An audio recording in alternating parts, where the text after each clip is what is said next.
আসসালামু আলাইকুম, আমি তামান্না। আশা করি সবাই ভালো আছেন।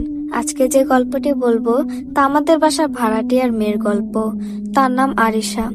আরিশা সবসময় একটু আলাদা ছিল। বই, অন্ধকার ঘর, ঝড়ের রাত এগুলোতে অস্বাভাবিক আকর্ষণ ছিল তার। কলেজের বন্ধুরা মাঝে মাঝে বলতো, তুই না আরিশা, ভূতের গল্পের জন্যই জন্মেছিস। সে হাসতো, কিন্তু মনের এক কোণে সত্যি ভয় আর কৌতূহল মিলেমিশে থাকতো। একদিন রাতে বাসায় একা বসে ফোন স্ক্রল করছিল সে।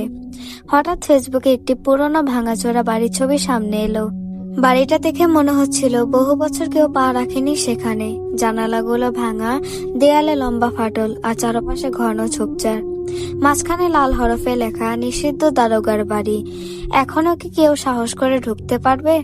আরিশা মজা করে কমেন্ট করে দিল, একদিন হলে গিয়েই দেখতাম।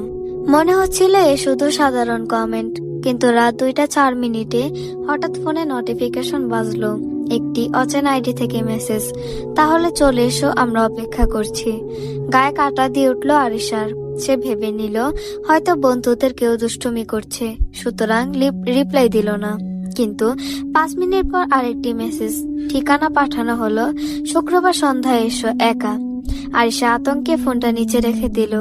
তবু অদ্ভুত ব্যাপার, হৃদয়ের ভেতরে হালকা কৌতূহলের আলো জ্বলে উঠল। এত রাতে কে